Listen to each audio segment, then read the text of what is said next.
number of writers here to ask some questions. First up will be Ralph Russo. Ralph? Hey, Todd. I wanted to tap into a little of your past experience in college and the NFL. When you joined Georgia, is part of the allure being able to work with so many guys who are sort of potential to be future NFL players? I mean, you've worked at many different levels.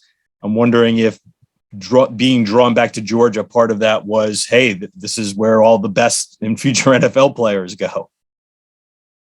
Well, I think you hit it on the head. I think you want to be at a place where you have no barriers to success. And that starts with being able to get great football players, working with a great staff, an elite academic institution, and being right down the road from Atlanta. So when you're recruiting, players and their families, we check all the boxes. So you want to be a place where you check all the boxes.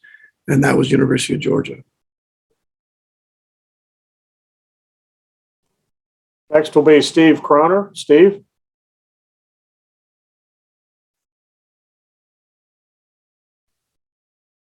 Doing a story on Brock Bowers, how soon before he got on campus did you realize he was going to have such an impact on your offense?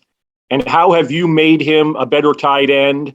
And how has he made you a better offensive coordinator? Well, the first part of it is, first of all, we saw his work ethic. I spoke about that, a week ago about how he's wired. So we don't have to touch on that anymore. He's wired the right way. He works awfully hard at his craft. He only knows one speed.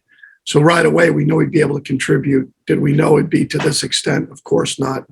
So, but once we saw him work, his skill set, we knew that, we had a chance to have somebody that we could rely on. And as he's continued to develop, Coach Hartley deserves a lot of credit, one, for recruiting him, two, for developing him. We've just tried to continually move him around, put him in a position to make plays. He's embraced that. He works awfully hard. He's had a lot more to do with what we do, in terms of how he works and how he prepares than I've had to do with his progression. I mean, that's just because of the way he's wired. Next will be Seth Emerson. Seth? Todd, as great as Stetson was the other night, as really good as he's been, there's obviously 2 games against Alabama that are kind of blot on his resume. Do you see anything kind of common in those games that is instructive about this one, or did you see those 2 games as just kind of separate from the rest of what Stetson does? Well, I mean, I don't see it as that those 2 games are going to predict the future. I don't see it that way. I see it as, he's played, I don't know how many games as starting quarterback, and like any player, they've had their moments where they haven't played up to what they believe their standard to be, or we believe that standard to be. It just so happens to have come in the second half against the team we're about to play. But, we just need to understand that the first 2 halves of each of those games was outstanding. And I've said that before, he has everything we need to be successful offensively. And our issues with turnovers aren't his issue in particular. That's everybody in this country. If you turn the ball over, you're not going to win, no matter how you do it. The first turnover a year ago was a batted ball that was out of his control. The second interception was a tip pass on an in cut that went directly to him. Now the third one was a poor decision. So the bottom line is I can do it better as a coordinator to put him in better position to be successful. He understands that. Our team understands that. So, I expect him to play well just like I did last week. Next will be Chip Towers. Chip? Yeah, kind of in that vein, Coach, you have an extensive NFL background, playing another team in close proximity just a few weeks later. Tell me a little bit about the decisions on what to change, what to do different, what to keep the same, and maybe have the same thing seem different, and that kind of stuff. Seems pretty complicated.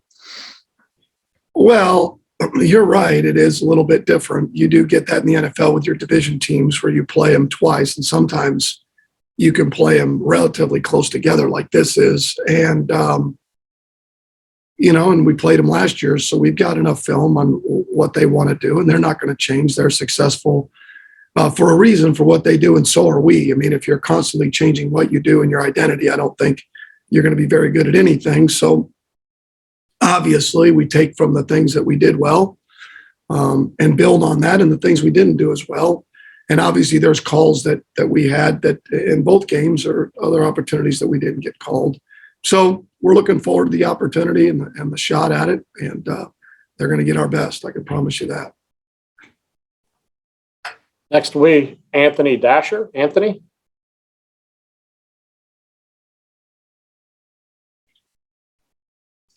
Hey, Todd.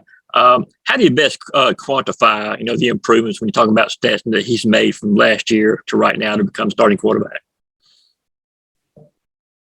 Well, I think he's obviously second year in the system, being around us as a coaching staff. What we do offensively, I think, is big. And just playing. I think we forgot at times, that he really hadn't played a lot of football here. And I think being around the same players, I think the consistency that we've had at times, that we've tried to get the ball to those guys have helped. But to me, he's matured in terms of understanding what we want to get done, and also just playing. There's just the reps that you get in practice and then games that get into your memory bank, whether they're scars or things you've solved or decision-making, I think all comes into that. And the longer you play, a guy like Aaron Rodgers or Tom Brady or those guys or Ryan Fitzpatrick, some of the things they do now, they didn't do early on in their career. That develops over time. And they continue to improve their game and their understanding of what we want done. All right, next will be Dennis Dodd. Dennis? Got it this time. Todd, you were pretty emphatic of your support for Stetson last week when talking about JT. Stetson's got 10 touchdowns in the last 3 games. I just wonder if there was a point where, I don't know what the word is, that you trusted him more to go downfield, to do more things, or is that overestimating it? Oh, I don't know. I think the hardest part is the way our season has gone. Our season, we've had a tremendous season. And for a number of those games, we put ourselves in position to where we didn't need the quarterback to make plays in the second half of games. Some people could look at that and say, well, why didn't you take the opportunity to continue to get more reps or get other quarterbacks opportunities? Not in my mind. My mind was to win that one game in particular and get off the field without, injuries. And so that's probably the hardest part when you try to look at, throwing the ball down the field in terms of the opportunity. Our defense played so well. And so I think that's probably a little unfair that we didn't trust him to throw it down the field. It was just a matter of opportunities, I think, is more than anything, because the way the games went. Next we'll hear from Mark Schleybaugh. Mark?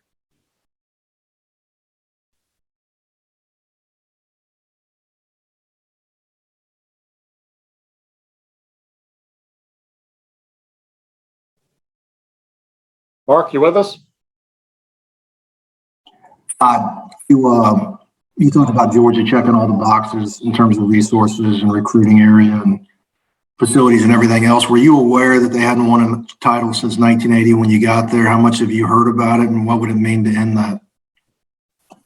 I had not, because I really, in a lot of ways, that didn't factor into it, because I knew what the place was like now, and I knew the success that they had, and we're awfully close in previous years to that. And that's what you can ask, is just an opportunity to put yourself in the tournament or in position, I guess the best way to put it.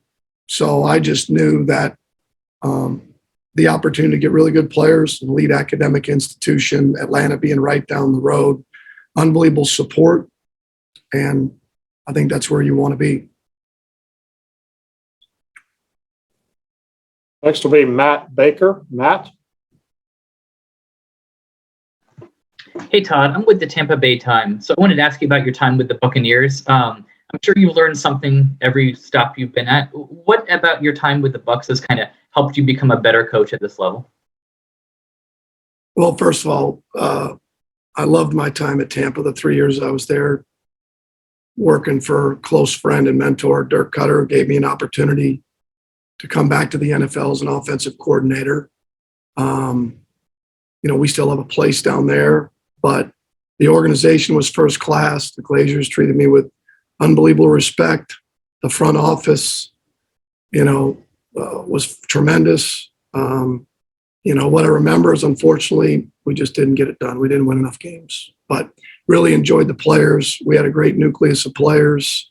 I learned a lot in terms of how hard it is to win in the NFL. And I shouldn't say I learned that. I knew that anyways, but it's hard, to win in the NFL. And but the bottom line is we didn't win enough games. But the relationships that I had with everybody as part of the organization and the coaches and the players was unbelievable.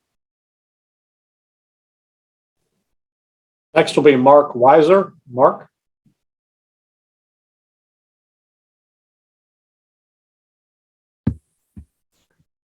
Hey, Todd, being a guy that grew up in the Midwest, what will it be like to coach this game in Indianapolis? And we have family coming from that part of the country, and being a play caller in the national championship game, does that excite you as a guy that's been doing this for a long time?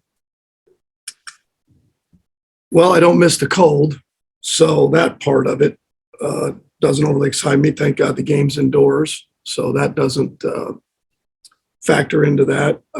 Sure, it's always nice to be close enough where family can come to the game and see us play, and but we obviously don't control that.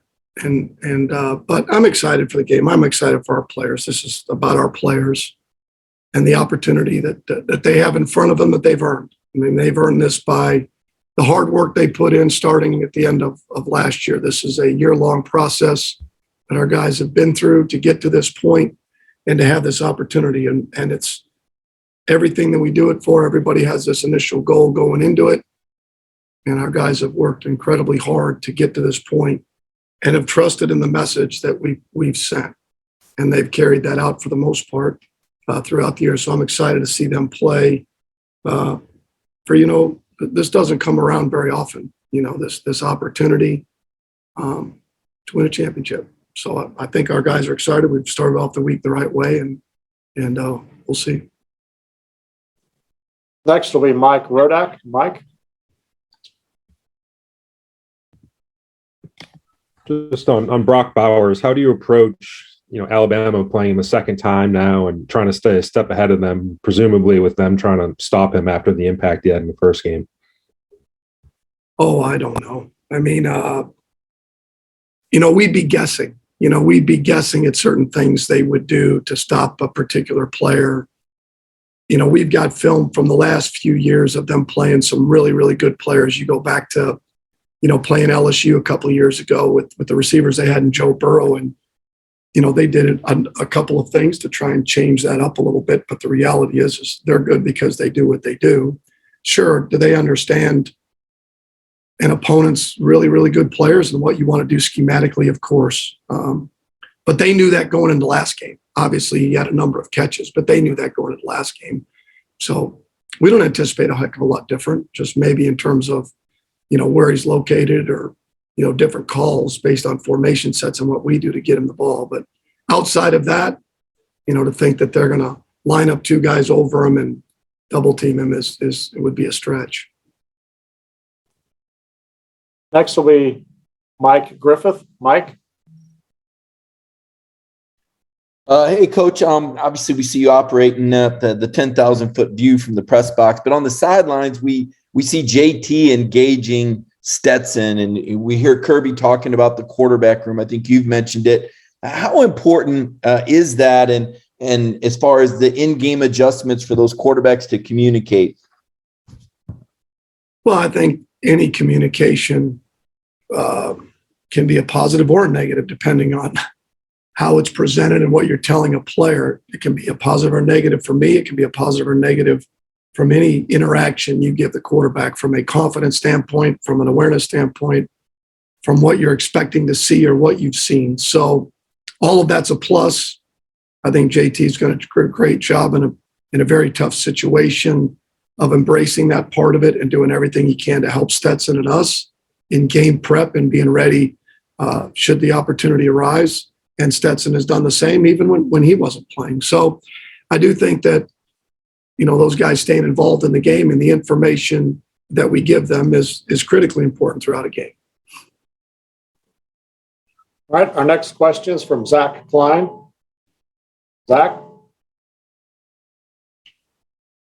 Coach, in your years of major college football and the NFL, where would you rank Will Anderson's ability to wreak havoc on opposing offenses and cause problems in preparation? Well, you certainly want to know where he is. It's not just from a pass rush standpoint. He does a really good job of, if you get into the zone read game where he tries to hit you at the junction point, and try to disrupt from the open side. So, and he plays with relentless effort. I think he has a tremendous skill set. They do a good job of moving him around, and, he plays with relentless effort. Those are all, good signs of a player that you've always got to be aware of where he's at and the matchups that you have. And like any team, they're no different, just like with him, just like last week. You got to be careful of getting yourself into a drop back passing game all the time and putting yourself at risk. All right, Coach, thank you very much for your time today. We look forward to seeing you in Indianapolis.